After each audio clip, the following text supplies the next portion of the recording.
Welcome to tea news. నేను సింధూర. ఇక అప్డేట్స్ చూసే ముందు హెడ్లైన్స్ చూద్దాం. రామగుండం ఎన్టీపీసీ నుంచి ఫ్లై యాష్ అక్రమ రవాణా. మంత్రి పొన్నం ప్రభాకర్ కు రోజు 50 లక్షలు ముడుతున్నాయన్న బీఆర్ఎస్. సికింద్రాబాద్ లో ఎమ్మెల్యే తలసాని సోదరుడి అంత్యక్రియలు. కేటీఆర్ సహా బీఆర్ఎస్ ఎమ్మెల్యేలు నేతలు హాజరు. మెదక్ జిల్లా చిన్నశంకరంపేటలో మహిళల ఆగ్రహం. మంచినీళ్ల కోసం ఖాళీ బిందెలతో రాస్తారోకో. ఆంధ్రప్రదేశ్ ముఖ్యమంత్రిగా చంద్రబాబు. ఎన్డీఏ పక్షాల సమావేశంలో ఏకగ్రీవ ఎన్నిక.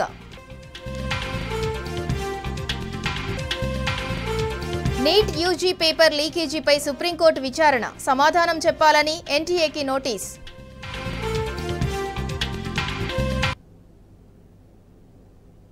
డీటెయిల్స్ చూద్దాం. కన్నడ సూపర్ స్టార్ దర్శన్ ను బెంగళూరు పోలీసులు అరెస్ట్ చేశారు. ఆయన మైసూర్ ప్యాలెస్ లో ఉండగా అదుపులోకి తీసుకున్నారు. రేణుకాస్వామి మర్డర్ కేసులో ఇప్పటికే 9 మందిని అరెస్ట్ చేసిన పోలీసులు తాజాగా దర్శన్ ను కస్టడీలోకి తీసుకున్నారు. పెళ్లై పిల్లలున్న ఓ నటితో సహజీవనం చేస్తున్న దర్శన్ ఆమెను వేధిస్తున్న మరో వ్యక్తికి సుపారీ ఇచ్చి చంపించారని ఆరోపణలు ఎదుర్కొంటున్నారు. అయితే ఈ అరెస్టుపై దర్శన్ ఫ్యామిలీ మెంబర్స్ ఎవరూ స్పందించలేదు.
కాంగ్రెస్ పాలన మెదక్ జిల్లా ప్రజలను మంచినీటికి దూరం చేసింది. చిన్నశంకరంపేట మండల కేంద్రానికి చెందిన గాంధీనగర్ కాలనీ వాసులు వాటర్ కోసం ధర్నా చేపట్టారు.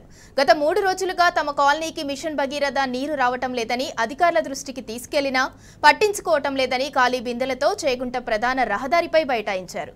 ప్రభుత్వానికి వ్యతిరేకంగా నినాదాలు చేశారు. తమకు తాగునీరు వెంటనే సరఫరా చేయాలని అధికారులతో వాగ్వాదం చేశారు. గత బీఆర్ఎస్ పాలనలో ఒక్క రోజు కూడా తాగునీటి ఇబ్బంది కాలేదని ప్రజలు అధికారులకు తెలిపారు. టాంకాలు పంపిస్తున్నాడు. నిన్న పొద్దుగాల టాంకాలు లేవు, ఏమి లేవు. మేము 4 రోజులకోలే మాకు నీళ్ళే లేవు. మేమేం తాగాలి, ఏం అనుకోవాలి, ఏం తీసి అనుకోవాలి. ఒక్క పూట కూడా ఇప్పుతున్నాడు. పొద్దుకు 9 గంటలకు ఇప్పుతున్నాడు, ఇప్పలేడు. పొద్దుకు పంపిస్తున్నాడు, పంపించలేడు.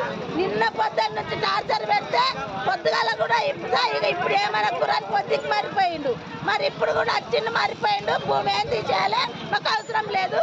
మేమేం తాగుతామో మాకేం చేస్తారో పరిష్కారం. అసెంబ్లీలో కూడా ఒక గతప్పుడు కూడా ఇదే రకంగా చేస్తే కూడా ఇదే రకంగా రోడ్ ఎక్కితేనే సరిగా నల్లలు ఒక్కనాడు బంద్ కాకుండా వచ్చినాయి.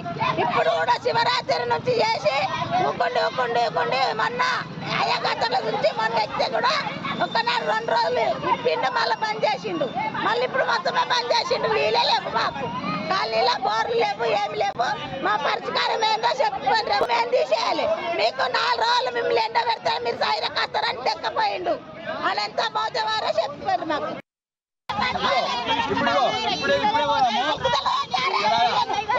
రుద్రారప్పుడు కూడా అదే కదా. ఇప్పుడు రుద్రారంలో నీళ్ళు తప్ప రుద్రారంలో నీళ్ళు తప్ప ఇప్పుడు రుద్రారం కూడా ఇదే ఒకటి కదా. రుద్రారప్పుడు ఎట్లా నింపుతాడు, ఎట్లా నీళ్ళు ఉంటాయి రాస్తాం.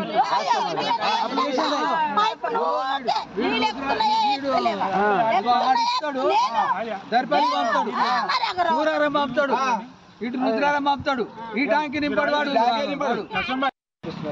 అప్పటి లోపల మీకు ఎన్ని అవసరమైతే ట్రిపుల్ ట్యాంకర్ పంపిస్తాడు.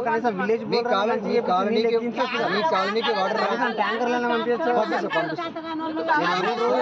మూడో రోజు ఇప్పుడు ఇట్లా అంబాజీపేటలో నాకు తెలిసింది ఇమీడియట్ గా వచ్చినాయి. మీకు ఇప్పుడు ఇమీడియట్ ట్యాంకర్లు వస్తాయి. నేను నచ్చదాకా మీ ట్యాంకర్కి వచ్చేదాకా నేను సార్ ఇప్పుడు ఒక నిమిషం, నెల రోజులు అవుతుంది సార్ ట్యాంక్ మోటార్ వీకి. నెల రోజుల కోలే చెప్తున్నాం భూమి, నెల రోజుల కోలే అది ఎప్పుడైనా కాలేదంటున్నాం.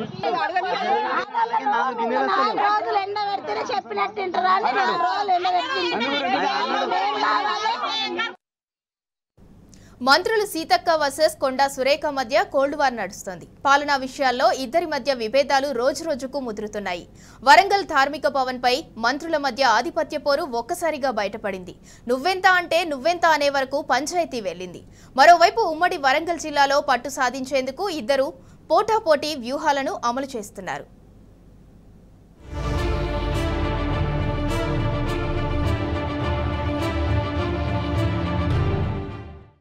ఉమ్మడి వరంగల్ జిల్లాలో అటవీ దేవాదాయ శాఖ మంత్రి కొండా సురేఖ, పంచాయతీరాజ్ శాఖ మంత్రి సీతక్క మధ్య ఆధిపత్య పోరు కొనసాగుతున్నది. రాజకీయాలు, పాలనా విషయాల్లో ఇద్దరి మధ్య విభేదాలు రోజురోజుకు ముదురుతున్నాయి. పైచేయి సాధించేందుకు ఇద్దరు పోటాపోటీ వ్యూహాలను అమలు చేస్తున్నారు. గతంలో మేడారం జాతర సమయంలో వీరి మధ్య మొదలైన పంచాయతీ కాంగ్రెస్ లోక్సభ ఎన్నికల ఇన్ఛార్జి మార్పు విషయంలో తీవ్రస్థాయికి చేరింది.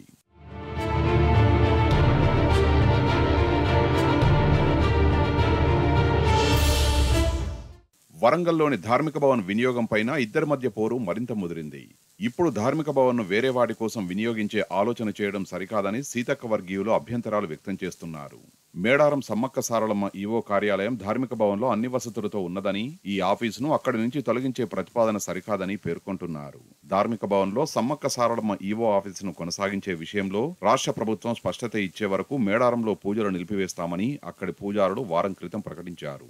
మంత్రి సీతక్క ప్రోద్బలంతోనే ఈ ప్రకటనలు వచ్చాయని కొండా సురేఖ వర్గీయులు మండిపడుతున్నారు.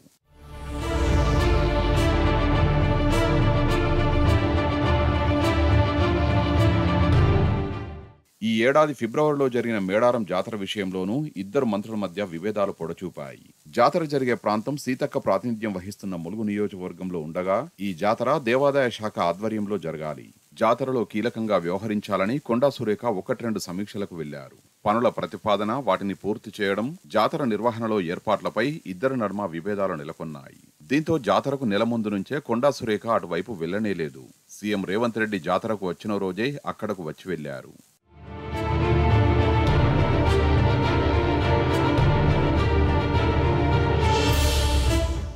జాతర నిర్వహణ, పనుల పర్యవేక్షణంతా సీతక్కే చూసుకున్నారు.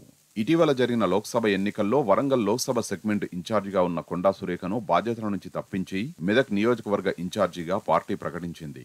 సీతక్క సూచనలతోనే సొంత సెగ్మెంట్ నుంచి కొండా సురేఖను దూరం పెట్టారని ఆమె వర్గీయులు ఆనాడే అసంతృప్తిని వ్యక్తం చేశారు. తాను ప్రాతినిధ్యం వహిస్తున్న వరంగల్ తూర్పు నియోజకవర్గానికి చెందిన మేయర్ గుండు సుధారాణిని తనకు సమాచారం లేకుండా సీతక్క ప్రమేయంతోనే కాంగ్రెస్ లో చేర్చుకున్నారని సురేఖ అసంతృప్తితో ఉన్నారు. దీంతో మంత్రులు సురేఖ, సీతక్క ఆధిపత్య పోరుతో ఉమ్మడి వరంగల్ జిల్లాలో అటు పాలనా యంత్రాంగం, ఇటు కాంగ్రెస్ శ్రేణులు సతమతమవుతుండడం బహిరంగ రహస్యంగా చెప్పవచ్చును.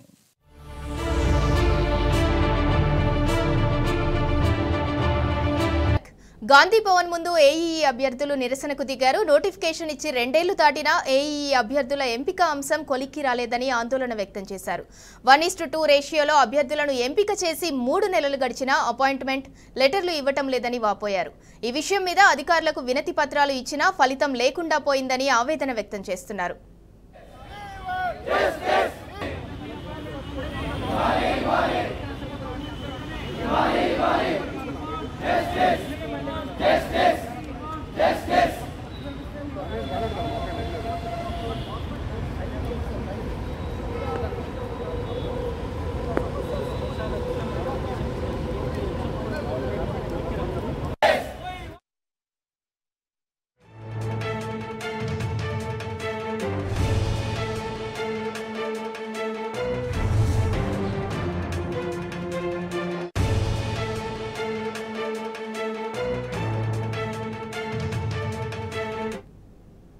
గాంధీ భవన్ ముందు ఏఈఈ అభ్యర్థులు నిరసనకు దిగారు. ఇక దీనికి సంబంధించి మరింత సమాచారం మా ప్రతినిధి రాజశేఖర్ అందిస్తారు.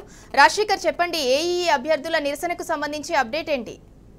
నోటిఫికేషన్ ఇచ్చి 2 ఏళ్లు దాటినా ఏఈ అభ్యర్థులకు ఉద్యోగ అవకాశాలు కల్పించడంలో తెలంగాణ పబ్లిక్ సర్వీస్ కమిషన్ విఫలమైందంటూ ఏఈ అభ్యర్థులు ఆందోళన వ్యక్తం చేస్తున్నారు. ఇప్పటికే పలుమార్లు చైర్మన్ కలిశారు. ఫలితాలకు సంబంధించి 1:2 రేషియోలో అభ్యర్థులను సెలెక్ట్ చేశారు కమిషన్. కానీ ఆ తర్వాత వాళ్ళని ఫైనల్ లిస్ట్ ఎంపిక చేయడం మర్చిపోయారు. దీంతో గత కొంతకాలంగా చైర్మన్ కలిశారు. అయినప్పటికీ ఫలితం లేకపోవడంతో ఈ రోజు దాదాపు 100 మంది పైగా కూడా ఏఈ అభ్యర్థులు గాంధీ భవన్ చేరుకొని మోకాళ్లపై నిరసన వ్యక్తం చేస్తూ ప్రభుత్వ తీరును తప్పుపట్టారు. రేవంత్ రెడ్డిని తీరును తప్పుపట్టారు. అధికారంలోకి వచ్చిన వెంటనే ఫలితాలు విడుదల చేసి ఉద్యోగ అవకాశాలు కల్పిస్తామని చెప్పేసి ప్రమాణ స్వీకారం చేసిన రేవంత్ రెడ్డి అందులో విఫలమయ్యాడంటూ కూడా వీళ్ళంతా కూడా దుయ్యబట్టిన పరిస్థితి కనపడింది. పెద్ద ఎత్తున నిరసన వ్యక్తం చేశారు. డాక్యుమెంటేషన్ జరిగి 2 నెలలు అవుతుంది, ఇంకా అపాయింట్మెంట్ లెటర్లు ఇవ్వట్లేదు. కమిషనర్ కనీసం టీఎస్పీఎస్సీ చైర్మన్ నుంచి ఎలాంటి సమాధానం రావట్లేదు అంటూ కూడా వాళ్ళు ఆందోళన వ్యక్తం చేస్తున్న పరిస్థితి అయితే మనకి ఇక్కడ కనపడతా ఉంది. వీళ్ళంతా కూడా ఆందోళన వ్యక్తం చేస్తా ఉన్నారు. వెంటనే మాకు అపాయింట్మెంట్ లెటర్లు ఇవ్వండి, మా జీవితాలతో ఆడుకోవద్దు అని చెప్పేసి డిమాండ్ చేస్తా ఉన్నారు. మేమంతా మెరిట్ గా సెలెక్ట్ అయ్యాము, లిస్టు సెలెక్ట్ చేసిన తర్వాత కూడా ఎందుకు ఇవ్వట్లేదు మా ఫైనల్ ఫలితాలు అని చెప్పేసి వీళ్ళంతా కూడా ఆందోళన వ్యక్తం చేస్తున్న పరిస్థితి అయితే ఏఈ అభ్యర్థులు ఇక్కడ కనపడతా ఉంది. దాదాపు 2022లో ఈ పరీక్ష జరిగింది. అయితే ఇప్పటి వరకు ఫలితాలు విడుదల కాలేదు. కొంత కోర్టు జాప్యంతో కోర్టులో కేసు ఉన్నప్పటికీ అది వీగిపోయినప్పటికీ ఆ ఫలితాలు ప్రకటించడంలో టీఎస్పీఎస్సీ అధికారులు విఫలమయ్యారంటూ కూడా వీళ్ళు ఆందోళన వ్యక్తం చేస్తున్న పరిస్థితి అయితే మనకి ఇక్కడ కనపడతా ఉంది. Right, thank you Rajasekhar.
MLA Talasani Srinivas Yadav సోదరుడు శంకర్ యాదవ్ కు కేటీఆర్ నివాళి అర్పించారు. ఇప్పుడు ఆ లైవ్ చూద్దాం.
ఎమ్మెల్యే తలసాని శ్రీనివాస్ యాదవ్ సోదరుడు శంకర్ యాదవ్ అంతిమయాత్రకు BRS working president KTR, BRS నేతలు, కార్యకర్తలు భారీ సంఖ్యలో పాల్గొన్నారు. ఇప్పుడు ఆ లైవ్ చూద్దాం.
ఒక అక్షరం మార్పు, ఓ విగ్రహంలో మార్పులు, ఓ చిహ్నం మార్పు, వీటి ఖరీదు అక్షరాల 2767 కోట్లు. అనివార్యం కాదు, అత్యవసరమైన పనులు చాలా ఉన్నాయి. ఓవైపు రైతాంగం సమస్యల్లో ఉంది, విద్యా వైద్య రంగాలు సంక్షోభంలో ఉన్నాయి. కానీ తెలంగాణ రాష్ట్ర ప్రభుత్వం మాత్రం ఇవేమీ ఆలోచించటం లేదు. సీఎం రేవంత్ రెడ్డి కేవలం ఈగో కోసమే తెలంగాణ పేరు, చిహ్నాలు మారుస్తున్నారని విమర్శలు వెల్లువెత్తుతున్నాయి. ప్రతిపక్షంలో ఉన్నప్పుడు పొడుపు కథలు చెప్పిన కాంగ్రెస్ పార్టీ అధికారంలోకి రాగానే దుబారా ఖర్చులు చేస్తున్నది. తెలంగాణ రాష్ట్రంలో పేర్ల మార్పుతో ఒరిగే ప్రయోజనమేంటి? టీఎస్ నుంచి టీజీ పేరు మార్చితే ప్రజలకు ఏంటి ఉపయోగం? సీఎం రేవంత్ రెడ్డి ఈగోకు ప్రజలు ఎందుకు మూల్యం చెల్లించాలి?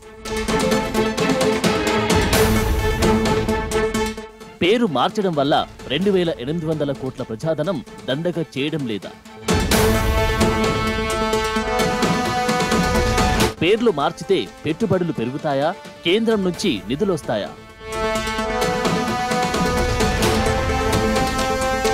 పేరు మార్చితే కరెంటు సమస్యలు తీరుతాయా? సాగునీటి కష్టాలు తప్పుతాయా?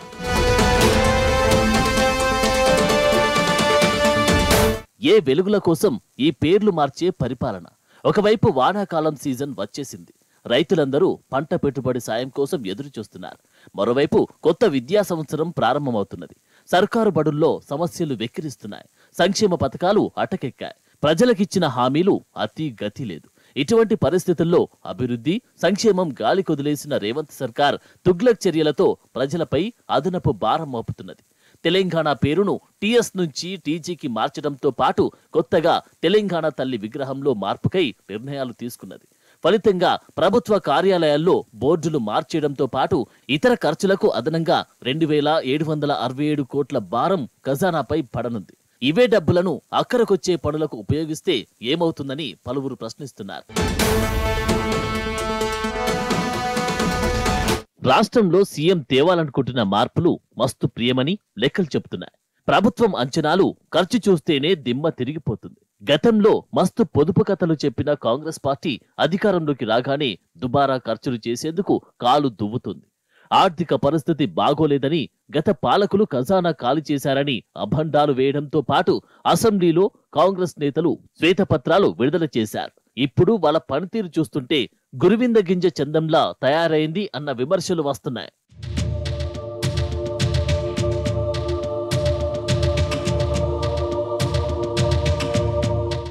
రాష్ట్ర అధికార చిహ్నం మార్పు, తెలంగాణ స్టేట్ అబ్రివేషన్ టీఎస్ ను టీజీగా మారుస్తామని సీఎంగా ప్రమాణ స్వీకారం చేసిన మరుక్షణమే ప్రకటించిన రేవంత్ రెడ్డి తెలంగాణ తల్లి విగ్రహంలో కూడా మార్పులు చేస్తామని ప్రకటన. ఇప్పుడు ఆ మార్పు నిర్ణయాల ఖర్చు తడిసి మోపెడు. రాజముద్రలో రాచరికపు ఆనవాళ్లు ఉన్నాయని ఆరోపించారు. టీఆర్ఎస్ అనే సూక్ష్మార్థం వచ్చేలా టీఎస్ ను పెట్టారని వక్కానిచ్చారు. ఇక బంగారు ఆభరణాలతో నిండుగా ఉన్న తెలంగాణ తల్లి ప్రతిమలో దొరసాని ఛాయలు ఉన్నాయని సాకులు వెతికారు. ప్రతి దానికి ఏదో ఒక అడ్డమైన కారణం చూపించి వాటిని మార్చే దిశలో కాంగ్రెస్ పాలకులు అడుగులేస్తున్నారు.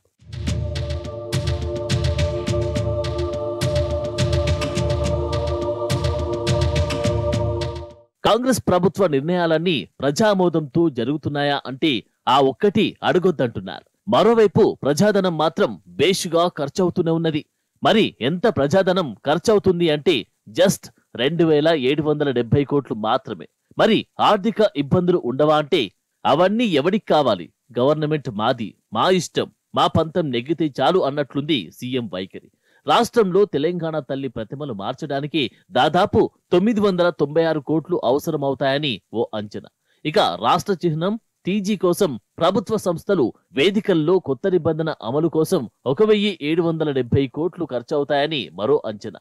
మరోవైపు పబ్లిక్ పార్కులు, అర్చన్ ఫారెస్ట్ పార్కుల దగ్గర టీఎస్ అనే అబ్రివేషన్ ను టీజీగా మార్చాలంటే మరో 109 కోట్లు అవసరం. దేవాలయాలు, పర్యాటక ప్రదేశాలు, ఇతర వారసత్వ కట్టాల దగ్గర బోర్డుల అప్డేట్ కోసం మరో 100 కోట్లు ఖర్చు. వివిధ ప్రభుత్వ పరిపాలనా భవనాలు, వాహనాలు, సంస్థలు, ఆస్పత్రులు, రహదారి చిహ్నాలను కవర్ చేసే మార్పుల పరిధి మరింత పెద్దది. వీటి కోసం మరో 172 కోట్లకు పైగానే అవసరమవుతాయని అంచనా. పోలీస్, అంబులెన్స్, ఆర్టీసీ బస్సులు, ఫైర్ టెండర్లు, మున్సిపల్ ట్రక్స్ లాంటి వివిధ ప్రభుత్వ వాహనాలపై ఎంబ్లం, అబ్రివేషన్ మార్పు కోసం కనీసం మరో 80 కోట్లు ఖర్చవుతాయి.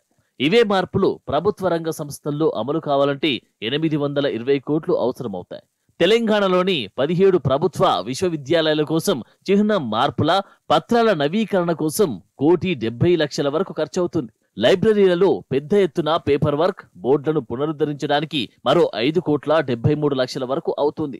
రాష్ట్రంలోని ఎస్సీ, బీసీ, గిరిజన సంక్షేమ పాఠశాలల్లో సైన్ బోర్డుల మార్పులు, పేపర్ వర్క్ కోసం మరో 10,41,00,000 అవసరం. మీ సేవా కేంద్రాల చిహ్నం, స్టేట్ అబ్రివేషన్ మార్పుల కోసం మరో 4,52,00,000 ఖర్చు.